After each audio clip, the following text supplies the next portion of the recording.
آگے مولانا پھر عوام اور خواص کا فرق دوبارہ بتاتے ہیں. کیا فرماتے ہیں ہر شب ازدام تن ارواح را. فرماتے ہیں کہ اللہ تعالیٰ ہر رات جسم کے جال سے ارواح کو می رہانی می کنی الواح را.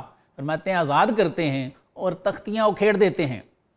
می رہند ارواح ہر شب ازیں کفس. فرماتے ہیں کہ ہر رات کو جسم کے پنجرے سے روحیں آزاد ہوتی ہیں، فارغاں بے حاکم و محکوم کس، اور وہ آزاد ہو جاتی ہیں اور کسی حاکم اور محکوم کا ان کو کوئی خیال اور ڈر نہیں رہتا. یہ بات سورہ زمر کے مطابق بالکل صحیح ہے کہ رات کے وقت یعنی نیند میں اللہ تعالیٰ روحوں کو قبض کر لیتے ہیں، پھر جن پر موت کا حکم ہو چکا ہوتا ہے ان کو روک لیتے ہیں اور دوسری روحوں کو چھوڑ دیتے ہیں. مولانا فرماتے ہیں کہ یہ حال تو عام لوگوں کا ہے کہ خواب میں ان کی روحیں اس دنیا کے کاروبار سے بالکل کٹ جاتی ہیں اور بغیر کسی خوف اور خطرے کے سیاحت کرتی پھرتی ہیں، عالم میں گھومتی رہتی ہیں. تو اب خواص کی بات بتاتے ہیں. کیا فرماتے ہیں حال عارف این بود بے خواب ہم. فرماتے ہیں بھائی عارف لوگوں کی روحوں کا حال بغیر سوئے ایسا رہتا ہے، وہ جاگتے میں بھی ان کی روحیں اس طرح سے گھومتی ہیں. گفت یزداں ہم رکودن عظیم مرم. کیا فرماتے ہیں کہ اللہ تعالیٰ نے اصحاب کہف کے بارے میں فرمایا ہوا ہے تحسبہم ایقاظم وہم رکود، یعنی تم انہیں بیدار سمجھتے ہو حالانکہ وہ تو سو رہے ہیں.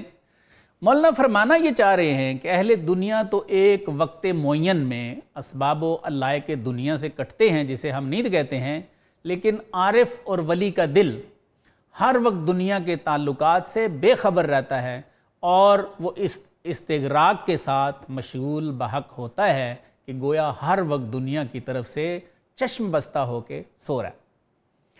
آگے فرماتے ہیں ہفتہ از احوال دنیا روز و شب. فرماتے ہیں ولی دن رات دنیا کے معاملات سے بے خبر ہوتا ہے، جوں قلم در پنجائے تقلیب رب، اور قلم کی طرح اللہ تعالیٰ کے پنجے میں ہوتا ہے جو اسے گھماتے رہتے ہیں جیسے چاہتے ہیں. اس شعر میں بھی تلمیح ہے کہ اصحاب کہف کے قصے کی طرف، جن کے بارے میں اللہ تعالیٰ فرماتے ہیں کہ ہم انہیں دائیں اور بائیں کروٹ دیتے رہتے ہیں. اب عوام و خواص کا فرق بتانے کے بعد مولانا فرماتے ہیں اے بسا اصحاب کہف اندر جہاں. فرماتے ہیں بہت سارے اصحاب کہف اس جہان کے اندر، پہلوے تو پیشے تو ہستی زماں. فرماتے ہیں تیرے سامنے آج بھی موجود ہیں.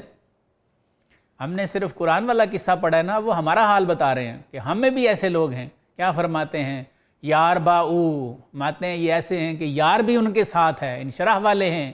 غار باؤ ہم سرود، وہ نغموں میں ہیں، کسی دنیا کی کسی غار میں ہیں.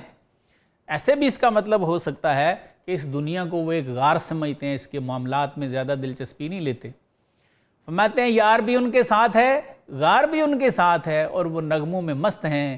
مہر بر چشمست و بر گوشت چسود. لیکن فرماتے ہیں کہ تمہاری آنکھ اور کانوں پہ مہر لگی ہوئی ہے، کیا بتائیں آپ کو، آپ پہچانتے ہی نہیں ان کو.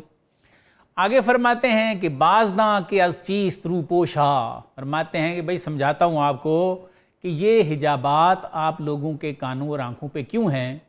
ختم حق بر چشمہا و گوشا، اور آپ کی آنکھوں اور کانوں پہ اللہ تعالیٰ کیوں مہر لگا دیتے ہیں. فرماتے ہیں یہ میں سمجھاتا ہوں آپ کو.